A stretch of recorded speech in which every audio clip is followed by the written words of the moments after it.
ہمارے آقا صلی اللہ علیہ وآلہ وسلم نے ارشاد فرمایا کہ ایک دوسرے سے حسد نہ کرو اور ایک دوسرے کو دھوکہ نہ دو اور ایک دوسرے سے بغض نہ رکھو اور ایک دوسرے سے رخ نہ موڑو، اور تم میں سے کوئی شخص دوسرے کے سودے پر اپنا سودا نہ کرے۔ اے اللہ کے بندو، باہم بھائی بھائی ہو جاؤ۔ مسلمان کا بھائی ہے، وہ اس پر نہ تو ظلم کرتا ہے اور نہ ہی اسے ذلیل کرتا اور نہ ہی اسے حقیر سمجھتا ہے۔ تقوی اور پرہیزگاری یہاں ہے۔ اور یہ کہتے ہوئے ہمارے آقا صلی اللہ علیہ وآلہ وسلم نے اپنے سینہ مبارک کی طرف اشارہ فرمایا اور فرمایا کسی مسلمان کے لیے اتنی ہی برائی کافی ہے کہ وہ اپنے مسلمان بھائی کو حقیر سمجھے، نیچ سمجھے، چھوٹا سمجھے، اور ایک مسلمان پر دوسرے مسلمان کا خون، اس کا مال، اس کی عزت و آبرو پامال کرنا حرام ہے۔ یہ ہمارے آقا کا فرمان ہے۔ یہ ایک حدیث مبارکہ میں بہت ساری باتیں آ گئیں۔ سب سے پہلے تو فرمایا حسد نہ کرو، جلو نہیں ایک دوسرے سے۔ کسی کے پاس اگر کوئی چیز ہے تمہارے پاس نہیں ہے تو یہ خیال مت کرو کہ اس کے پاس ہے تو میرے پاس کیوں نہیں ہے۔ تمہارے لیے جو بہتر تھا اللہ نے تمہیں دیا ہے، اس کے لیے جو بہتر ہے اللہ نے اسے دیا۔ اور یہ بھی حسد ہوتا ہے کہ بندہ کہے کہ اگر یہ چیز میرے پاس نہیں ہے تو اس کے پاس بھی نہیں رہنی چاہیے، اس کو بھی حسد ہی کہتے ہیں۔ یا پھر ایسا ہوتا ہے کہ ایک آدمی تو محنت کر کے ایک مقام تک پہنچتا ہے اور دوسرا شارٹ کٹ ڈھونڈتا ہے اور غلط راستہ اختیار کرتا ہے۔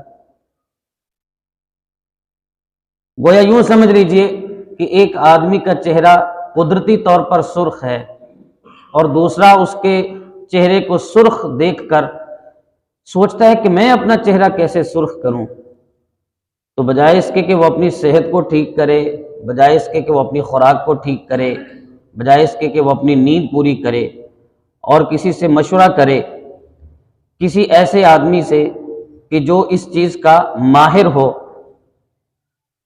وہ شارٹ کٹ ڈھونڈتا ہے اور اپنے ہی چہرے پہ تھپڑ مارنا شروع کر دیتا ہے تاکہ میرا چہرہ بھی سرخ ہو جائے۔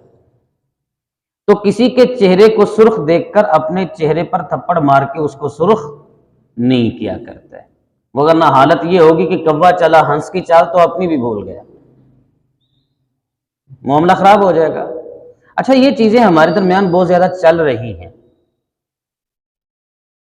کوئی غریب آدمی ہے، وہ کسی امیر آدمی کو دیکھتا ہے تو پریشان ہو جاتا ہے اور کہتا ہے میں کس طرح امیر ہوں گا، تو اس کے لیے وہ محنت نہیں کرتا بلکہ شارٹ کٹ ڈھونڈتا ہے۔ ایک آدمی عالم ہے، پڑھا لکھا ہے، دوسرا جو اس کو سنتا ہے تو کہتا ہے میں کیوں نہیں اس طرح کی بات کر سکتا، میری عمر بھی زیادہ ہے، تو وہ بھی شارٹ کٹ ڈھونڈتا ہے اور کہیں نہ کہیں ایسے لوگوں کے ہتھے چڑھ جاتا ہے جن کے پاس چٹکلے تو ضرور ہوتے ہیں، مسئلے نہیں ہوتے، ڈھکسلے ہوتے ہیں، ڈکوسلے ہوتے ہیں، ٹیوے ہوتے ہیں، تو پھر وہ علماء سے بھی بحث کر کے اپنے آپ کو بڑا سمجھنے کی کوشش کرتا ہے۔ یہ بھی ایک حسد کی شاخ ہے، یہ بھی حسد کی ایک قسم ہے۔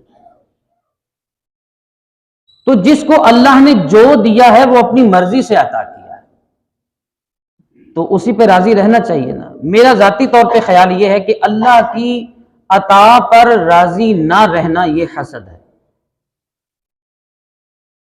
کہ اللہ نے جس کو عطا کیا ہے نا، اس نے اپنی رضا کے مطابق جو اس نے چاہا ہے، اس نے اپنی منشا کے مطابق اس کو عطا فرمایا ہے۔ تو اگر کسی کو عطا نہیں کیا تو وہ بندہ اگر اس سے راضی نہیں ہوتا کہ مالک نے ایسا بنایا مالک نے یہ چیز عطا فرمائی ہے، میرے لیے وہ بہتر نہیں تھی، اسی لیے اللہ نے مجھے نہیں عطا فرمائی۔ دیکھیے قرآن پاک کے اندر ہے کہ یہب لمن یشاء اناسا، اللہ جسے چاہتا ہے بیٹیاں عطا فرماتا ہے، وَيَهَبُ لِمَن يَشَاءُ الذُّكُورَ، اور جسے چاہتا ہے اللہ بیٹے عطا فرماتا ہے، اَوْ يُزَوِّجُهُمْ ذُكْرَانًا وَإِنَاثًا، اور اللہ جسے چاہتا ہے بیٹے اور بیٹیاں دونوں ہی عطا فرماتا ہے، وَيَجْعَلُ مَن يَشَاءُ عَقِيمًا، اور جسے چاہتا ہے اللہ بانجھ بنا دیتا ہے، کچھ بھی عطا نہیں کرتا۔ تو جس کے پاس بیٹے ہوں بیٹیاں نہ ہوں اس کو بھی پریشان نہیں ہونا چاہیے، جس کے پاس بیٹیاں ہوں بیٹے نہ ہوں اس کو بھی پریشان نہیں ہونا چاہیے، جس کے پاس دونوں ہوں اس کو بھی پریشان نہیں ہونا چاہیے، جس کے پاس کچھ بھی نہ ہو اس کو بھی پریشان نہیں ہونا چاہیے کہ یہ اللہ کی رضا ہے۔ تو دوسروں کو دیکھ کر دل میں یہ بات پیدا ہو جائے اور حسد کی بنا پر ہو جائے، وگرنہ دل میں پیدا ہو جانا بات کا یہ گناہ نہیں ہے۔ کسی کی طرف دیکھ کر دل میں خواہش پیدا ہو جانا یہ گناہ نہیں ہے، اس کو غلط طریقہ دینا یہ گناہ ہے۔ اس کام کو حاصل کرنے کے لیے غلط طریقہ اپنانا یہ حسد بنتا ہے اور یہ گناہ بنتا ہے، یہ مناسب نہیں ہے۔ وگرنہ تو دیکھیے حضرت مریم سلام اللہ علیہا، آپ کے پاس جنت کے پھل آئے، قرآن کے اندر ذکر ہے، حضرت زکریا علیہ السلام ان کے پاس گئے تو دیکھا کہ ایسے پھل ہیں میں بھی نہیں لے کے آیا اور بے موسم پھل ہیں، تو کہاں سے آئے؟ حضرت مریم سے پوچھا، انہوں نے کہا اللہ کی طرف سے آئے، فرشتے لے کر آئے، گویا جنت سے آئے پھل۔ تو حضرت زکریا علیہ السلام نے کیا کیا؟ دیکھا یہاں پر ایک چیز سامنے آئی نا، تو انہوں نے اللہ کی بارگاہ میں یہ عرض کیا اسی سے قیاس کرتے ہوئے، اور وہ کام وہ چیزیں دیکھ کر ان کے دل میں ایک خواہش پیدا ہوئی کہ بوڑھا ہو گیا ہوں ابھی تک اولاد نہیں ہے، تو فوری طور پر اللہ کی بارگاہ میں عرض کیا مالک اگر بے موسم پھل تو بھیج سکتا ہے تو عمر جتنی بھی ہو جائے اولاد تو عطا ہی فرما سکتا ہے، تیرے لیے کون سا مشکل ہے؟ تو یہ خواہش پیدا ہو جانا، میں نے دلیل آپ کو دی، خواہش پیدا ہو جانا غلط نہیں ہے، لیکن اس کو غلط طریقے کے ساتھ آگے اپلائی کر دینا یہ غلط ہے،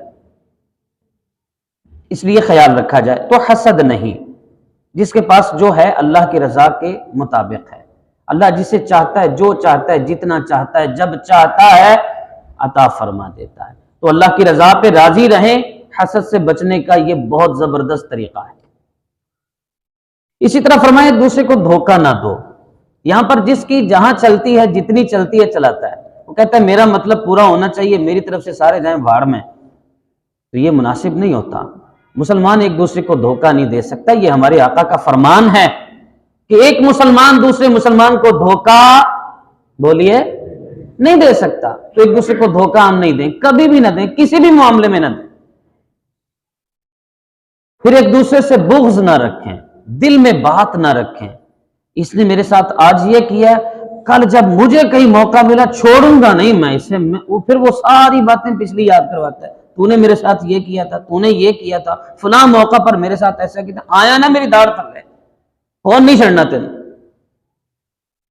تو مطلب وہ دل میں بات رکھنا، بغض رکھنا کہ مجھے کہیں موقع ملا تو میں چھوڑوں گا نہیں اسے۔ حضور نے فرمایا ایک دوسرے سے بغض نہ رکھو، مطلب ایک دوسرے دیاں گلاں جڑیاں نے انہاں نوں گنڈ مار کے نہ رکھ چھڈو کہ کتے موقع ملا تے میں ضرور ایک گالے دے منہ تے مارنی، تو ایک دوسرے سے بغض نہ رکھو۔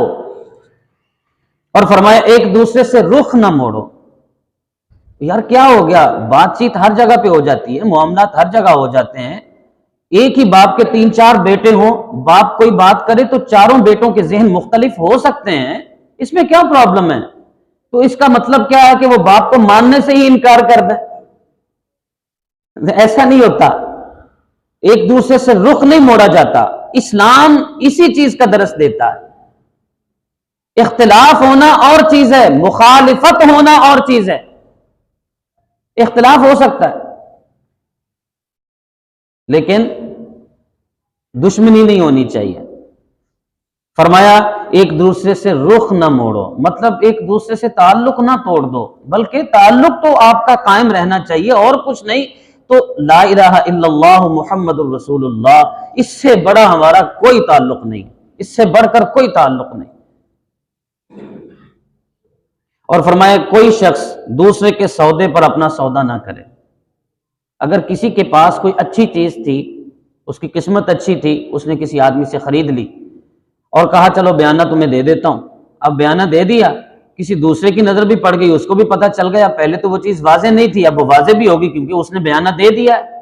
جب بیانہ دے دیا جاتا ہے تو پھر بہت سارے لوگوں کی نظروں میں بندہ آتا ہے نا، بہت سارے لوگوں کی نظروں میں آتا ہے، تو پھر وہ کیا ہوتا ہے، میں تجھے اتنا دیتا ہوں، اس کو انکار کر دے، اس کا بیانہ واپس کر دے، میں تجھے اتنا دیتا ہوں۔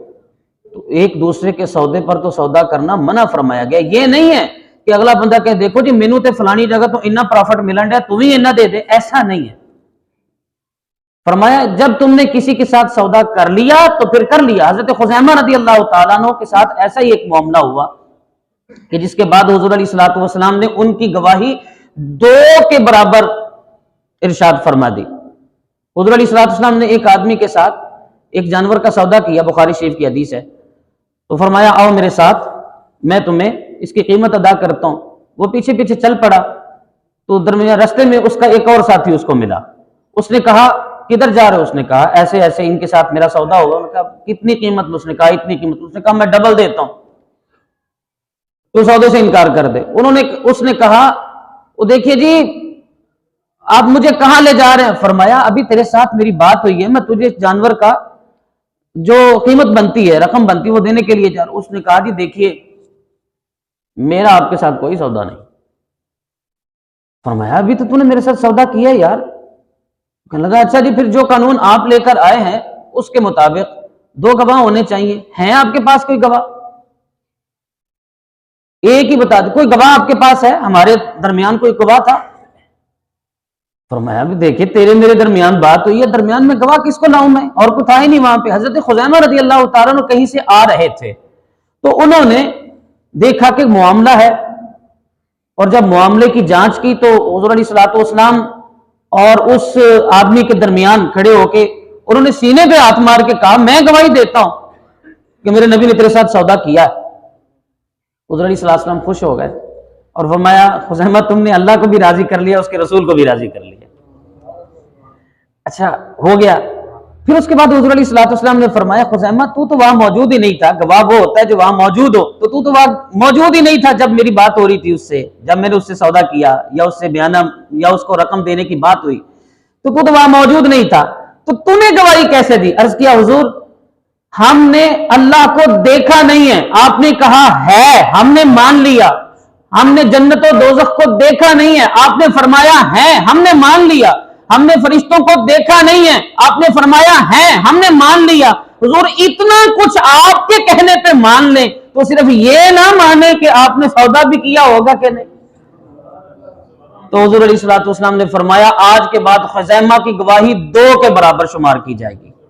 حضرت عمر فاروق رضی اللہ تعالیٰ عنہ کے دور میں غالباً ایک معاملہ ہوا تو اس میں حضرت خزیمہ رضی اللہ تعالیٰ عنہ نے گواہی دی، تو اسی پر آپ نے فیصلہ کرنا چاہا تو کسی نے کہا جی آپ کو پتہ نہیں ہے کہ 2 کے برابر 2 کی گواہی ہوتی ہے پھر فیصلہ کیا جاتا ہے؟ فرمایا تمہیں شاید معلوم نہیں، میں تمہیں بتاتا ہوں، خزیمہ وہ ہے کہ جس کی 1 کی گواہی میرے آقا نے 2 کے برابر فرمائی تھی، اس لیے اس نے 1 نے کہہ دیا تو 2 کے برابر ہے۔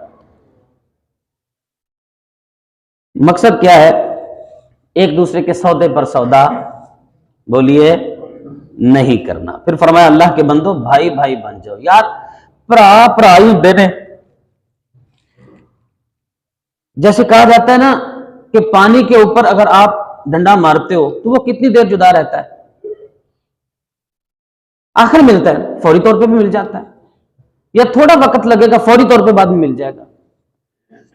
بھائیوں کا رشتہ بھی ایسا ہی ہوتا ہے، بھائی ایک دوسرے سے جدا نہیں ہو سکتے۔ زندگی میں کبھی کوئی ایسا موقع ضرور آتا ہے جس کی بنا پر دونوں بھائی اکٹھے ہو جاتے ہیں، کوئی ایک موقع ضرور آتا ہے، اور پھر میں نے آپ کو عرض کیا کہ لا الہ الا اللہ محمد الرسول اللہ، یہ وہ رشتہ ہے، یہ وہ تعلق ہے کہ جس سے بڑا کوئی تعلق اور رشتہ ہمارے درمیان کوئی بھی نہیں ہے۔ اس لیے آپس میں بھائی بھائی بن کر رہے، اور فرمایا مسلمان مسلمان کا بھائی ہے۔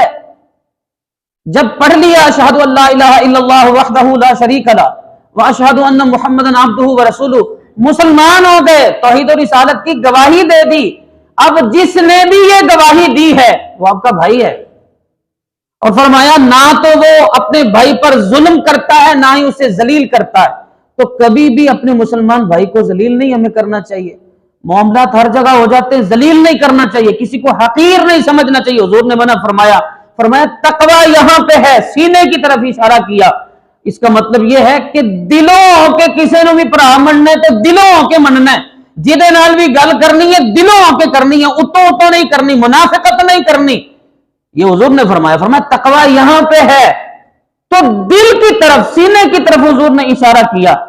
جو بھی معاملات ہوں دل سے کریں، کسی کو بھائی کہا ہے تو دل سے کہیں، یہ نہ ہو کہ بغل میں چھری اور منہ میں رام رام کی مثل ہو جائیں، کہ منہ سے کچھ میٹھا میٹھا بول رہے ہیں اور ہاتھ میں چھری پکڑی ہوئی ہے اور نیچے سے چھری بھی گھونپ رہے ہیں۔